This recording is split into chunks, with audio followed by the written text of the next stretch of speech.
Hi, and welcome to CEWIL community. Thanks for joining us today for episode 7 of Meet Your CEWIL Members.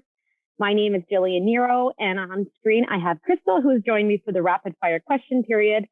So we've done a few of these now, and if you have been joining us, thank you for continuing to tune in. But if this is your first time tuning in, you may be wondering what is a rapid fire question period and what it's all about. Basically, these short videos are an opportunity to get to know some of our engaged CEWIL members. We hope to inspire you to connect or get involved or even use some of these ideas or initiatives at your own institution or organization. So with that, I am so pleased to have you on today, Krystle. Are you ready to jump in? I sure am. Thank you. So what's your name, title, and institution? My name is Krystle Paskaruk. My job title is coordinator of the UCN Center for Career and Work Integrated Learning, and my institution is the University College of the North. That is fantastic. What city do you call home, and what is its claim to fame, if it has one? I live in a small town, which is about 600 kilometers north of Winnipeg. I live in the Pas, Manitoba. And the claim to fame in the Pas would probably be the Northern Manitoba Trappers Festival. The Pas has been a fur trade community for many, many years. And yeah, the Trappers Festival celebrates that history within our Tri-Council community area. When does that festival happen? Pardon me? When does that festival happen? The Northern Manitoba's Trappers Festival actually usually happens around the mid-February, around the third week February. So we're known for our World Championship dog race, which brings in racers from across the country. It's a great competition. We have a Fur Queen pageant that does run the entire duration of the festival, where local candidates essentially compete for the crown, to be crowned as a Fur Queen. As well as a number of other events, bannock bacon tea, boiling, snowshoeing, ice fishing, flower packing, everything that you can imagine, trap setting, all of those types of things to really commemorate the history of the area. So for all you CEWIL members or anyone tuning in, as we start to open up travel and need to escape our own homes, I would recommend you check that out for sure in February, if you can manage the cold, I guess. How long have you been in? There's a lot of video footage, Jillian, on the internet, including Rick Mercer going through Tim Hortons on a dog sled. So, oh, so interesting. I'll have to check that out. You'll be able to find quite a bit of information about that. Yes. Oh, wonderful. That's great. I will definitely check that out after we're done this. So next question, how long have you been involved with CEWIL Canada and in what capacity or capacities? Yeah, so the role that I'm in now came into play in 2016, and I joined CEWIL, which was CAFKI at the time.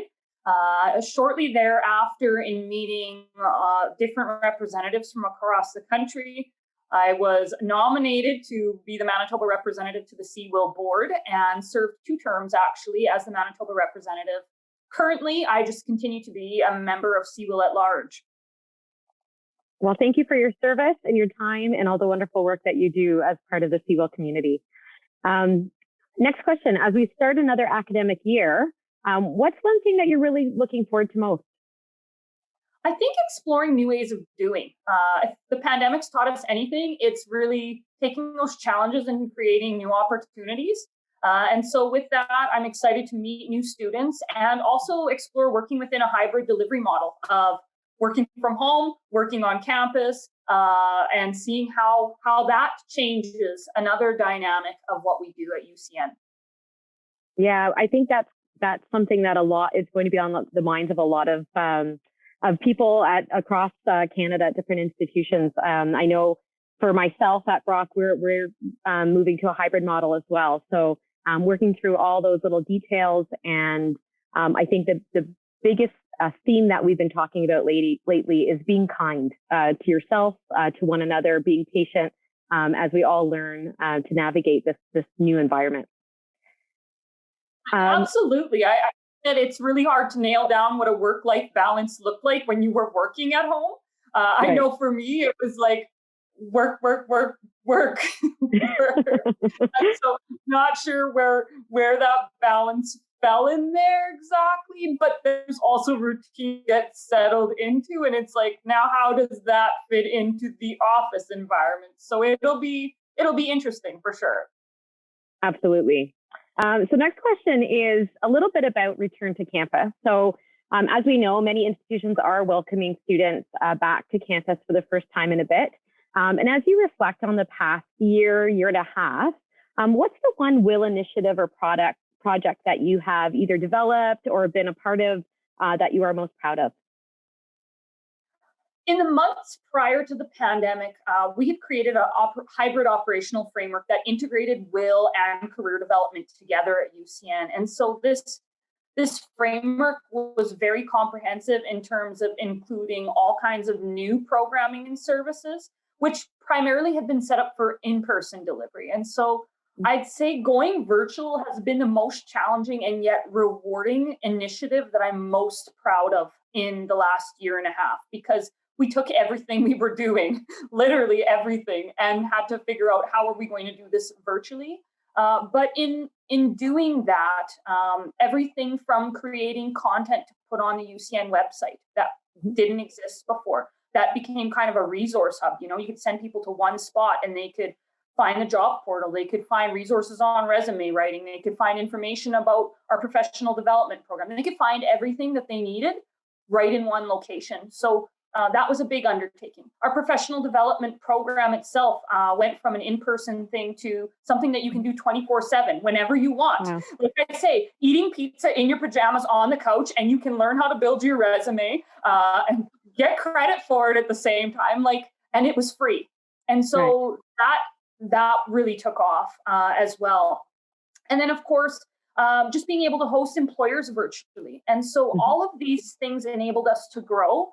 It enabled us to expand our reach and expand our delivery and accessibility of what we do to everybody in Northern Manitoba, from general public, job seekers, into the workplaces, into our smaller communities that we have our access centers in. So that's something that I'm most proud of, because it's kind of like one of those bucket list wish items that you hope to do. And then it was done out of necessity, right? Right.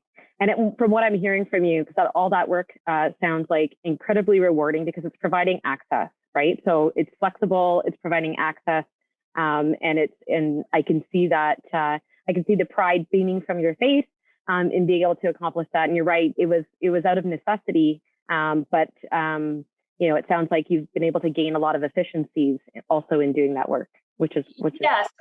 I started as a one person, and UCN covers a geography of about 2/3 of Manitoba. And so we hired a new team member in Thompson 2 weeks before the pandemic hit, that official day, right? So it was really challenging to figure out, well, how are we going to train someone? How are we going to do all these things? How are we going to create all these things?